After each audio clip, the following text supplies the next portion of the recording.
Tamam, bugün kimya iş dəftəri 4.5 mövzunun suallarına baxırıq. Reaksiya daxilən maddənin səthinin sürətə təsiri. Deməli, bir də eyni kütləli sinkin həcmi və qatılığı eyni olan xlor türküsü ilə iki müxtəlif qabda reaksiyası aparılır. Təcrübələr bir-birindən nə ilə fərqlənir? Metalın səthinin sahəsinə görə fərqlənir.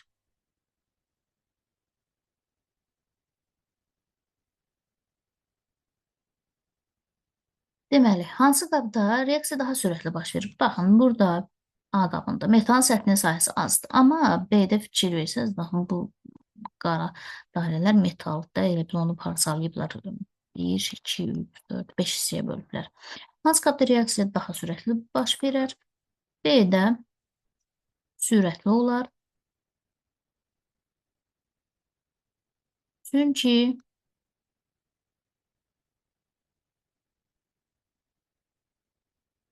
metal bir neçə hissəyə parçalanıb.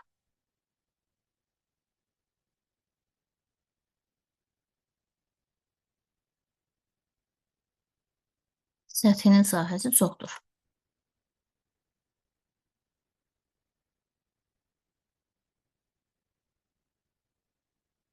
Böyle şəkildən də görə bilirsiniz. Baxın, burada məsələn su molekullarıdır, bunlar isə turşu zərrəciklərdir. Yəni bunların buna təsir eləməyi daha azdır. Amma görürsünüz, bax məsələn, burada da reaksiya baş verir. Tutaq ki, bax burada da indi bu turşu hissəcik yaxınlaşacaq, reaksiya baş verəcək. İndi də burada da artıq xırdalanması çox olduqca reaksiya da yəni sürətli gedir. Sonra burada ikinci suala baxaq. Üç kolbaya müvafiq olaraq eyni kütləli alüminium qırıntıları və alüminium parçaları yerləşdirilib, üzərlərinə artıq miqdarda xlorid turşusu əlavə edilir. Reaksiya nəticəsində hidrogen qazanın əmələ gəldiyini nəzərə alaraq verilmiş suallar cavablanır. Ümumiyyətlə, burada reaksiya necə baş verir? Alüminium üstəgəl H-xlor, alınır alüminium xlor 3, üstəgəl H2 hidrogen qazı qutunun ayrılır. Hansı təcrübədə metal daha sürətli reaksiya daxil olar? Gəlin baxaq. Temperatur fərqi də var burada. Temperatur çox olanda reaksiya sürətli gedirdi. Məsələn, xırdalanma dərəcəsi çox olanda da sürətli gedir. 2 ilə 3-ü müqayisə edə bilərik biz. Çünki burada bir parçadır, burada isə çoxdur. Daha sürətli gedir. Amma burada ikincide temperatur da daha çoxdur. Ona görə ən sürətlisi 2 də olar. 2 də daha sürətli olar. Metal daha çox hissəyə parçalanıb. Yenə burada yaza bilərsiniz, səthinin sahəsi çoxdur.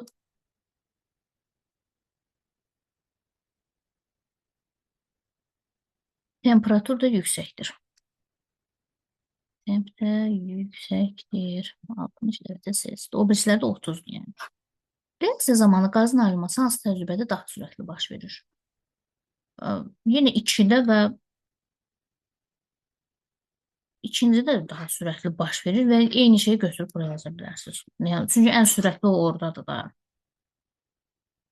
Eyni şeyləri buraya götürüb yaza bilərsiniz. Və yaxud da yazmayın. Yəni, bir başa düşdünüzsə. Hər üç təcrübə bitdikdən hansı qabda daha çox hidrogen qazı əmələ gəlir? Abone olun, like edin, rəy yazın, video linkini paylaşın. Sağ olun. Hamısında eyni olacaq.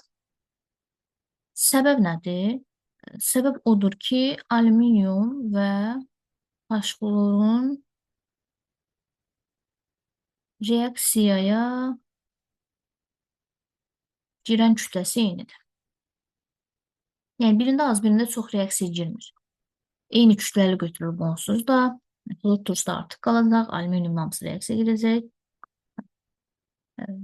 Və eyni həcmdə hidrogen qazı ayrılacaq.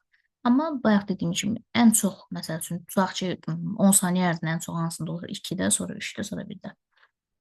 Zaten sürətli ayrılma deyirsə, beni götürür. Sonra toxuma səthinin sahəsini artırdıqda reaksiyanın sürətinin artmasına təbiətdə baş verən və ya gündəlik həyatda istifadə etdiyimiz iki nümunə göstərir.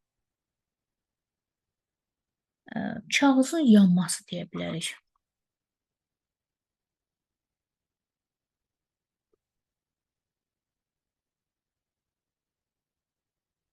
odunun yanması deyə bilərik.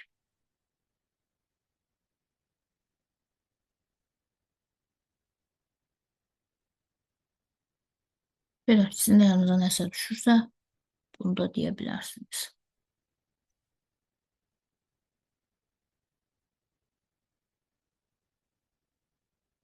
Deməli, burada baxaq. Təbaşir və xlorid turşusu reaksiyaya daxil olur. Təbaşir kalsium karbonat əsas tərkib hissəsi də üstə H-xlor gəldikdə alınır kalsium xlor 2, üstə gəl H2O, üstə gəl CO2.